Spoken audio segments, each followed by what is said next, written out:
Hi, എല്ലാവരും നന്നായിരിക്കുന്നോ? ഞങ്ങളും കുഴപ്പമില്ലാതിരിക്കുന്നു കേട്ടോ. അപ്പം നിങ്ങളൊരു അത്യാവശ്യ കാര്യം ഞാൻ പറയാനായിട്ടാണ് വന്നത്. ഇത് കണ്ടോ, ഇത് രണ്ടിനും ഇപ്പം ലേബൽ ഒട്ടിച്ചിട്ടില്ലെന്നേ ഉള്ളൂ കേട്ടോ. എൻ്റെ അമ്മച്ചി ഉണ്ടായിരുന്നപ്പം ചെയ്തു വെച്ചേച്ചിട്ടാണ് അമ്മച്ചി പോയത്. ഞങ്ങളുടെ അൻവിമോൻ ഉണ്ടായപ്പം തൊട്ട് ഇത് ദേഹത്ത് തേക്കുന്നതും ഇതാണ് തലയിൽ തേക്കുന്നതുമായിട്ടുള്ള എണ്ണ. രണ്ടിനും മാറ്റമുണ്ട് കേട്ടോ. തലയിൽ തേക്കുന്ന ഒരിക്കലും ദേഹത്ത് തേക്കരുത്, ദേഹത്ത് തേക്കുന്നത് തലയിലും തേക്കരുത്. എന്നാന്ന് ചോദിച്ചാൽ കുഞ്ഞിന് ജലദോഷവും നീർവീഴ്ചയും ഒന്നും ഉണ്ടാകാതിരിക്കാനും അവനുണ്ടായപ്പോൾ ഒട്ടും മുടിയില്ലായിരുന്നാലും ഞങ്ങൾക്ക് വിഷമമായിരുന്നു. അമ്മച്ചി പറഞ്ഞു 56 ആകുമ്പോഴത്തേനും കുഞ്ഞിൻ്റെ തലയിൽ നല്ലതുപോലെ മുടി ആയിക്കോളും എന്ന് പറഞ്ഞു. അമ്മച്ചിയാണ് ഇവിടെ എണ്ണ എല്ലാം കാച്ചിയാണ് ഞങ്ങൾ അമ്മച്ചി പിള്ളേരെ എല്ലാം തേപ്പിക്കുന്നതും എല്ലാം ചെയ്തുകൊണ്ടിരുന്നത്. അതുപോലെ തന്നെ ദേഹത്ത് പുരട്ടുന്ന ഓയിലും എല്ലാം അമ്മച്ചി തന്നെയാണ് കുഞ്ഞുങ്ങൾക്ക് റെഡിയാക്കിക്കൊണ്ടിരുന്നത്.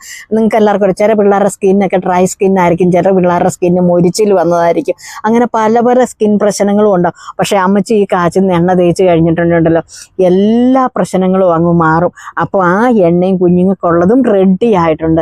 നിങ്ങൾക്ക് ആവശ്യമുള്ളവർക്കും ഉണ്ടോ, ഞാൻ ഈ പറയുന്ന നമ്പറിലോട്ട് വാട്സപ്പിൽ മെസ്സേജ് ചെയ്യുകയോ അല്ലെങ്കിൽ നേരിട്ട് വിളിക്കുകയോ ചെയ്യാവുന്നതാണ്. ആ കോൺടാക്ട് നമ്പർ ഞാൻ ഒന്ന് പറഞ്ഞു തരാം കേട്ടോ. 94 46 42 0079. ഈ നമ്പർ ഒന്ന് പിൻ ചെയ്യുകയും കൂടെ ചെയ്തേക്കാം കേട്ടോ. അപ്പം നിങ്ങൾക്ക് എന്തെങ്കിലും സംശയങ്ങൾ അറിയാനോ പറയാനോ ഉണ്ടെങ്കിൽ എൻ്റെ കമൻറ്റ് ബോക്സിൽ വന്ന് കമൻറ്റ് ചെയ്യാൻ മറക്കല്ല. അപ്പോൾ അടുത്ത വീഡിയോയിൽ നമുക്ക് വീണ്ടും കാണണം. Ta-da!